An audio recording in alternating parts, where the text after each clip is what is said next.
What is up, BookTube? It is Monty. Today I'm finally here to wrap up my reading for January of 2020. I'm going to try and include some more statistic-y type things this year. I keep track of it all on the spreadsheet. I'll leave a link down to the one I use below. Down below you'll also find my written Goodreads review for all 26 titles that I'm going to talk about today, just in case you want to know my thoughts, because not all of them have video reviews. Those will be down below. The spreadsheet will be down below. If there are video reviews, they'll be linked up in the cards, so you can check them out there, in case that is something that you are interested in. Like I was saying, in the month of January, I managed to read 26 titles. I'm going to say the word titles in all of my wrap-ups this year because I feel like while I count a graphic novel or a children's book as a book, and Goodreads counts it as a book, when I say the word book, I feel like in the bookish community, we all have this assumption that I'm talking about like a hardcover that's at least like 300 pages.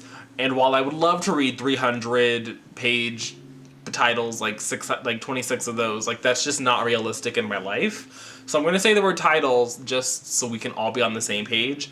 But of those 26 titles, 19 of them were graphic novels. I listened to 2 full audiobooks.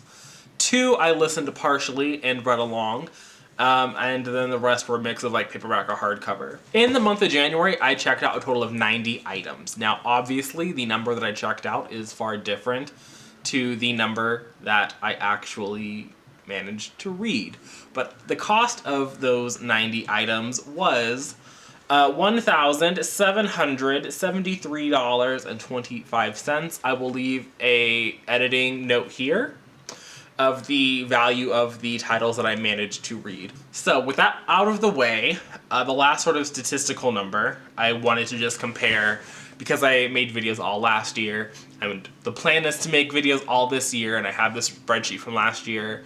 I can compare my reading between the two, because otherwise, like, the statistics I don't feel like have a lot of value, but getting to compare them makes life a little bit more interesting. So in January of 2019, I read a total of 15 books, and of that, I didn't bother to go into the breakdown, but that counted for 4,986 pages, and as I've said, I've read 26 titles this January for a total of 5,645 pages. So the pages increased slightly. I'm not surprised that it didn't increase markedly because most of those 15 books last January were full-length novels of some kind, some shorter than others. And like I said, 19 of the things I read this year were graphic works, which were usually under 200 total pages. So I'm happy with the increase in terms of just sheer number of books, and I'm happy with the increase of page count, and that's kind of where I'm living. With that out of the way, all of those statistics, I'm going to finally break down what I read in January in order of how it's listed in my Goodreads challenge. So this isn't like best to worst or any kind of numbered ranking. It's just chronological order of the things that I read. I don't have any of these physically. I try to return library books as soon as I'm done finished with them. It does make filming reviews a little annoying sometimes if I wanted to do that, because I don't want to hold on to it for the video, because I do want someone else to be able to get to the book. So there will be pictures up on screen. Go get a snack, because I'm pretty sure this is going to be a rather long discussion, because I didn't do standalone reviews for a lot of these. I do want to, if I do have some thoughts, I want to be able to give them to you. So you've been warned. Okay, so the first title that I read this year was Spider-Gwen Ghost Spider Volume 2, The Impossible Year, and I had not read Volume 1 at this point. I picked Volume 2 up first, and I kind of just was like, well, I'm 10 pages in, I might as well finish it. It wasn't very memorable. I remember I didn't really like it. It was kind of sad. I'd been really looking forward to reading the Spider-Gwen comic. Been on like the back of my mind for a really long time to pick up, and it was my first introduction to Shauna Maguire, and I just wasn't all that impressed with the narrative that was going on. I found it to just be kind of meh. And after I read that one, I went back and read Spider-Gwen Ghost Spider Volume 1, Spider-Geddon. And I feel like both of these titles were tied into ongoing story arcs in other comics, and so both of them weren't all that enjoyable to read as someone coming into it. It just really wasn't an enjoyable experience for me. Again, I didn't find that Shauna McGuire, this was a great introduction to them. And again, I don't feel like I would recommend it to people, but like I said earlier, my full written thoughts are down below, and I feel like those, because this book, both of these issues were so not memorable, I feel like both of those written reviews might be a little more helpful, even though I know that they're also short. After that, I managed to pick up Shuri Volume 1, The Search for Black Panther by Nnedi Okorafor. Again, I talked about this in a video recently. I wasn't a fan of Okorafor's, in my Blackathon library haul, I talked about this. I was not a fan of this. I found that I appreciated Okorafor's discussion of like Wakandan technology, but the artists that they got for this series I felt were lacking, and I hated looking at the art. I also felt that Okorafor was writing too much. This is like an ongoing thing with Marvel. Marvel comics, for me, have way too much dialogue that they try to cram into their panels, and it makes it very busy, and it makes it a pain to get through, and it's not an enjoyable reading experience. I also feel like it's just not the aesthetic that I look for when I'm reading a graphic novel. And so Marvel comics, for me, are always just a little bit compared to other comic books or graphic novel companies that I've managed to pick up and read. This one, again, it was tied into an ongoing storyline, and again, I was like, this doesn't feel very, like, come on board friendly the way that I think a Volume 1 can feel, and I've felt in the past. Again, this just seems to be a thing with Marvel. They're Volume 1 in spirit, like, come on, join us here, but it's always tied into something else that I don't really care about. And here, it was about T'Challa and his disappearance, and I just kind of didn't care about his disappearance. And there was like a space bug, and I felt that the space bug was honestly the worst part of the whole thing. So for me, it didn't work. I was excited for it, but after picking it up, my hopes were rather dashed. After Shuri, I picked up Nightwing Volume 1, Traps and Trapezes by Kyle Higgins. This was the New 52 version of the character, so this is like no longer in any kind of canon continuity. And it was cute. I don't think it's probably the best graphic novel that I've ever read, but I do really appreciate Nightwing as a character. Dick Grayson's great. I mean, am I biased? Probably. But I enjoy Dick Grayson in other mediums, and so I enjoyed getting to read about him in full here. Again, it's one that I want to continue on with, but it's not like a top priority. It was just kind of one of the things that, if I'm being honest here, I just finished watching Season 2 of Titans in December, and I didn't want to get rid of Dick Grayson, so I picked up his comic, and I wasn't disappointed. So I know that at some point this year, or maybe next year, I'll continue on with that run on the character, and then I'll probably pick up a different run. Just because I like the Bat Family. I think that the Bat Family gets to have some really interesting stories, and they get some interesting people that work on their titles, so I'm interested in continuing on with them specifically. After Nightwing, I finished this book, Queen of Air and Darkness by Cassandra Clare, and I have a whole video review of this one, so I will leave that linked up in the cards. But to talk about it in brief here, I thought it was okay. In terms of a conclusion, I do think that Cassandra Clare writes really strong conclusions. I understand that the final books in her series tend to be a little bit better than the other ones. I do think that Cassandra Clare does a really great job of pulling together loose ends. Sometimes those loose ends are pulled together a little bit too neatly, and I think that a lot of readers have kind of felt that way more recently, where I think that the sort of trend in sort of narrative storytelling is to have, you know, not as neat endings, to leave a little unanswered, or for the bow to not be quite so perfect. And I think that a lot of people also had issues with the sort of second act of this book. That wasn't an issue for me. Again, I get into my critiques of how certain storyline in my standalone review. My written review is rather extensive, so I won't leave Goodreads for that one. I will have a link down to my blog on that one, just because I broke the character limit on Goodreads. But I don't hate myself for having finished it, but I do think that The Dark Artifices is the least cohesive as a narrative unit. I don't think that it's a coherent trilogy, and I do think that really Lady Midnight is a standalone in my eyes. And when you look at Lady Midnight as a standalone, I think that a lot of the issues that I had with it are not alleviated, but they're more understandable. Because I think that if you go on continuing hoping to get answers to things, you will get answers, but I also think that you just get like a deluge of just unnecessary shenanigans. The next book I picked up was One of Us is Next by Karen and McManus. I think I have a video review of this one. And if I don't, I talked about it in a couple of my live reading sprints. I'll leave a link to the one where I started that book up in the cards in case you want to watch it and do some reading sprints or just hear my thoughts on it. But I did not like this book. This is the third book of Karen McManus. This is the third time I tried to give her a chance, and she struck out 3 for 3 for me. I do not think that Karen McManus can construct and craft a well-rounded narrative mystery. One of Us is Next is a premise is we're back at the setting of our first book, which is a Southern California high school where someone had recently died, like a year and a half previously. The person who died, and One of Us is lying, is, obviously the person who's dead in this one. So the school is kind of getting back on its footing. We are following 3 new protagonists. The younger sister of one of our protagonists from the first book and 2 new perspectives. And the setup is meant to be a deadly game of truth or dare, but the framing device is really sort of only there in spirit. You see like a couple of truths and dares. But the body doesn't show up until page 200. The book is, I think, just shy of 400 pages.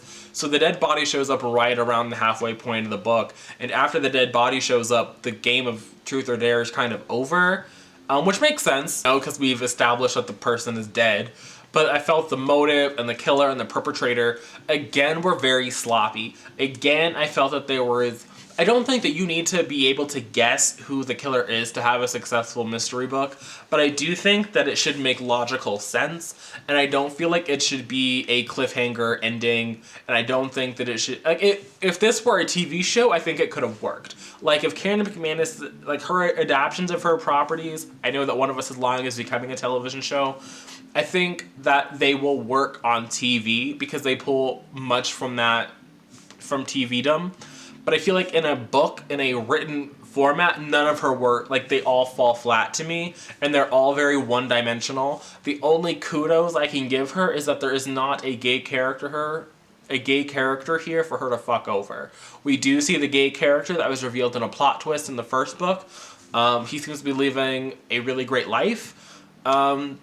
But also, I didn't really care about the romance elements that were in this one that were just, like, regular heterosexual couples. Like, it just didn't work for me. Karen McManus is not an author that I trust, and so I will not be going out of my way to review her further work, because at this point, there hasn't been one that I felt was good, and so I'm just not going to do that to myself anymore. Like, it doesn't help me, and it doesn't help you guys. The next book that I picked up was The Stylist by Rosie Nixon. This was billed on the cover as a Devil Wears Prada for the digital age.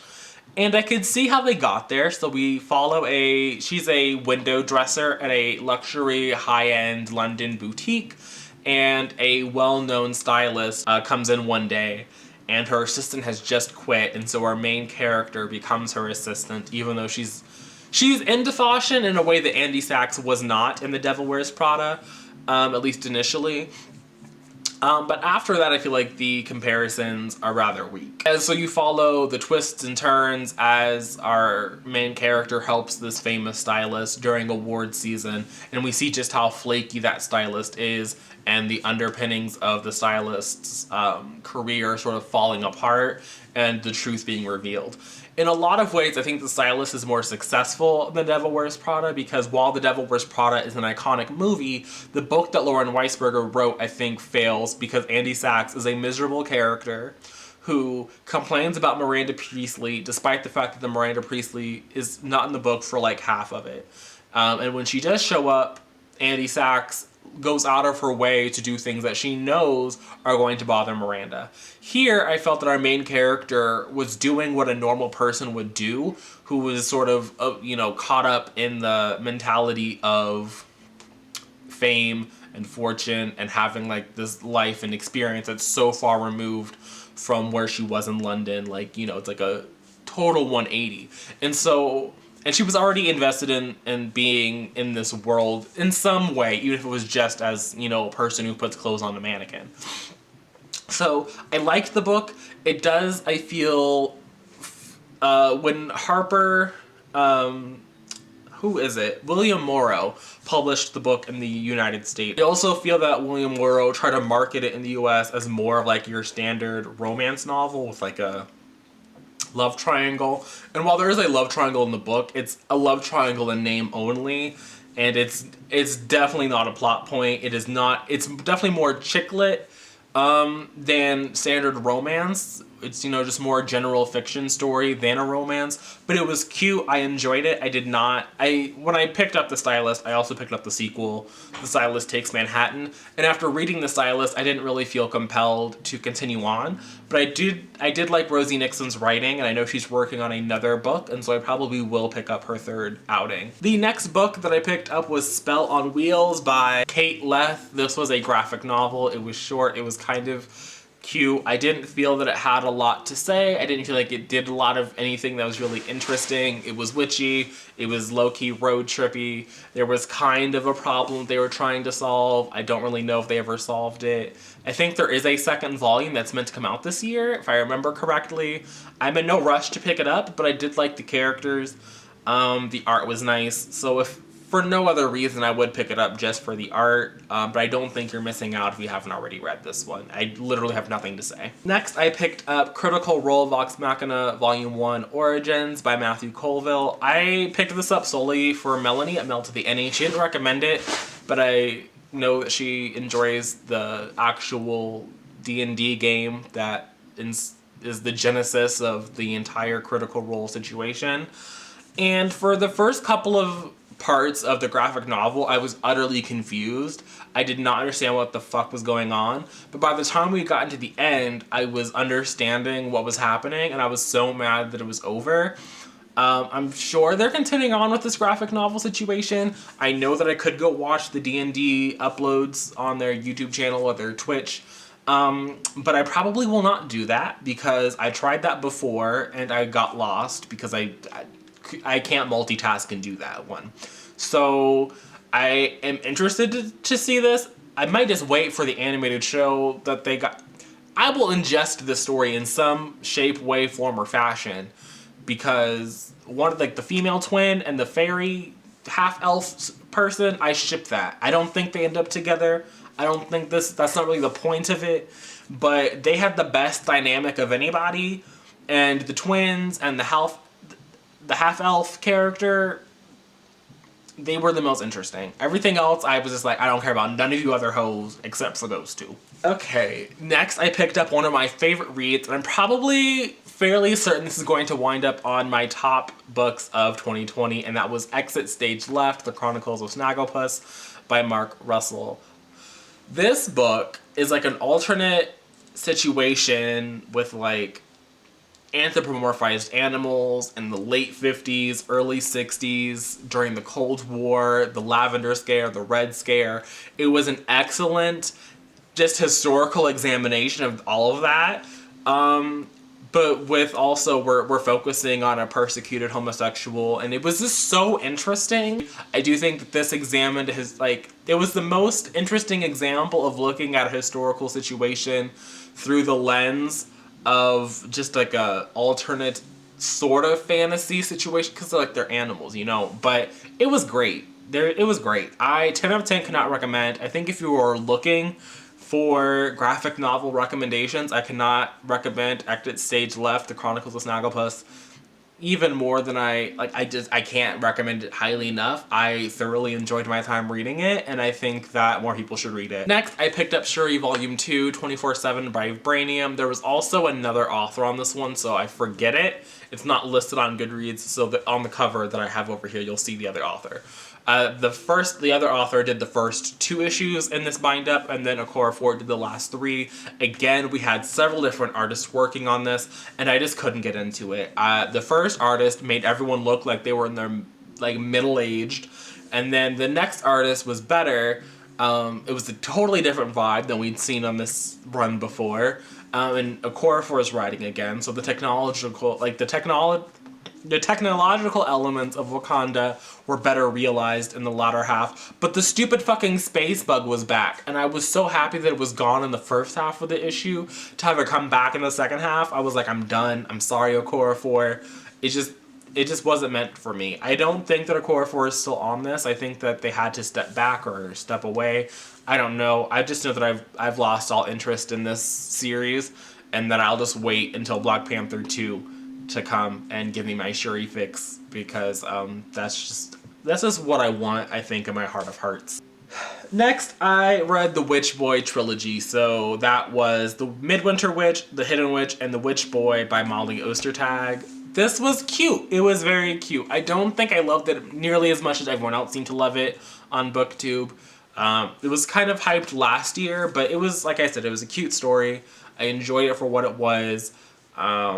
I think I gave them all 3 stars. They were pretty great. The art was great. I think that for the audience that it is, it's a middle grade graphic novel about a little boy who wants to be a witch, unlike the rest of his family where the boys tend to become, or they usually become shifters, and the girls become witches. It was a cute story. There were some elements that I thought were kind of just unnecessary, mostly as the books went on.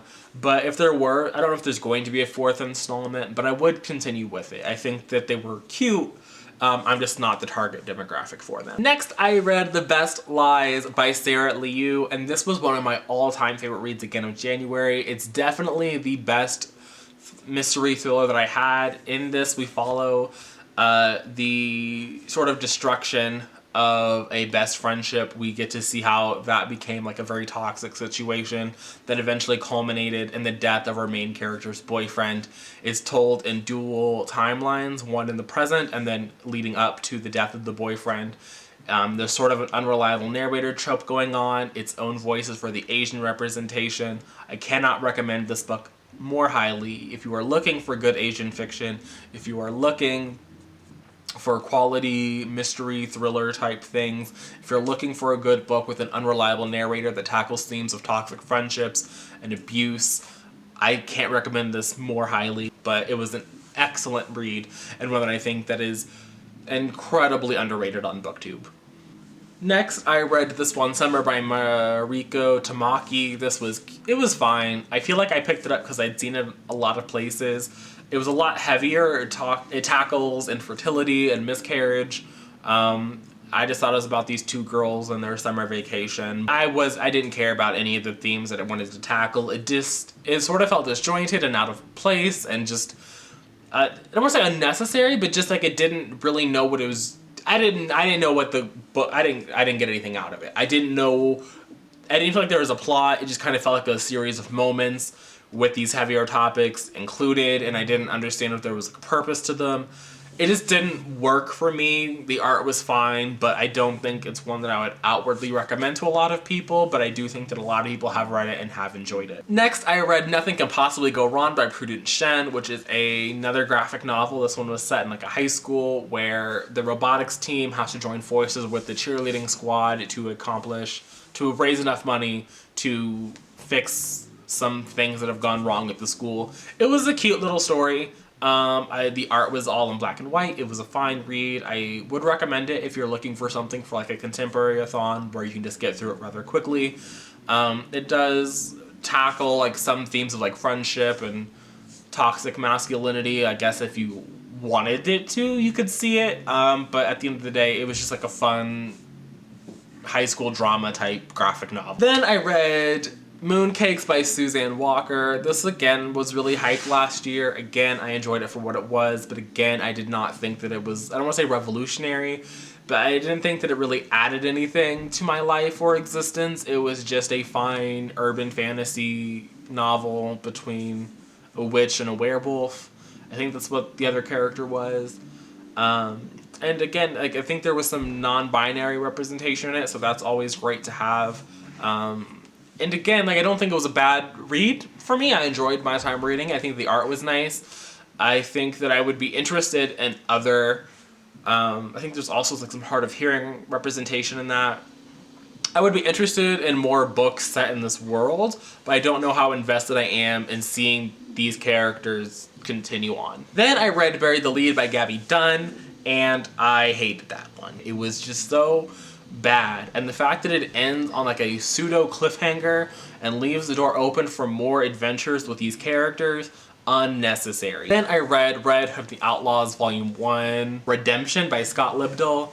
Again, this is a case of like I kind of enjoyed the characters, but I don't like Scott at all writing these people. I felt that the fact that I understand that Starfire Coriander has historically been a sexualized character, but here she was literally only around to fuck people. Like, she was fucking Jason Todd, and then Roy Harper showed up and she was fucking Roy. And then there was like this random black man who hated aliens so much he injected himself with alien DNA and became an alien. And he knocked out Coriander, even though like 3 seconds before we had established that no one was as powerful as Starfire. And so she got knocked out. And then 3 seconds after the most powerful character that you established in this volume gets knocked out, some measly fucking Roy Harper shoots an arrow and the alien is out. And I'm just like, this is stupid. This is stupid. Like, the whole situation was dumb. I do not think that Scott Libdell is a good author, and I refuse to read more work that he has authored. Unfortunately, it seems that he is the only He's the only author out here that's writing Red Hood stories at the moment. And so, even if I wanted to avoid him, it's just not something that is possible at this time. The next book that I read was Whiskey in a Teacup by Reese Witherspoon. This I listened to on audio. It was more of like you got sort of an anecdotes about Reese Witherspoon's life and some decoration tips and some party tips. And there were some recipes that I didn't get to actually look at because I listened to the audiobook and the PDF was not included. So like, it was cute, but it was not what I thought it was, and I just listened to it because it was only 3 hours. I felt that if I was gonna listen to it for like, 3 hours of my life, that would be fine. I didn't need to immediately return it when I found out that it wasn't what I thought it was. The next book that I read was The Looming Tower by Lawrence Wright. This is a nonfiction novel about the genesis of Al-Qaeda and how its roots in, like, it goes like all the way back. Like, it's not just like, oh, we're gonna start here. We get like a good almost century worth of information about the formation of the group and how it came to be and the different parts that it played in the build up to 9/11. And it was by far and away the best book that it's going to be on my best books of 2020. Like, there's no way that this is not making it on there at some point. I'm very much looking forward to buying a copy for myself because it was just that interesting. I had no idea how much there was that I did not know, but I feel like I should have had some kind of understanding. And I am really grateful to have read it, and I do recommend the audiobook. Lawrence Wright himself narrates it, and it's really great. The writing style is very engaging. It's not just like a textbook. It's really great. I don't feel educated enough to really speak on the events of the book, really, even having listened to it. But it was eye-opening, and I enjoyed it, which is, again, odd to say. There's a bunch of it, just horrible things that happened in it. But it was, again, really, really, really good. And if you are looking for things like tuck away for nonfiction November, I can't recommend this one more. Yeah, so there was that. And then the last book that I read in January was Infinity Sun by Adam Silvera. I'm not going to get too much into it. I do plan on having a video review of this one to go up on Friday, so you can look forward to that. But you can just know that I have thoughts and I have opinions, and if you want to know those thoughts and opinions, you can go down to the description and read the Goodreads review. But if you want to wait to the video, I would really appreciate that as well. So those are the 26 things that I read this month. If you made it this far, leave your favorite emoji in the comments. Leave a like. I'll see you guys again soon with another video. But until then, and until next time,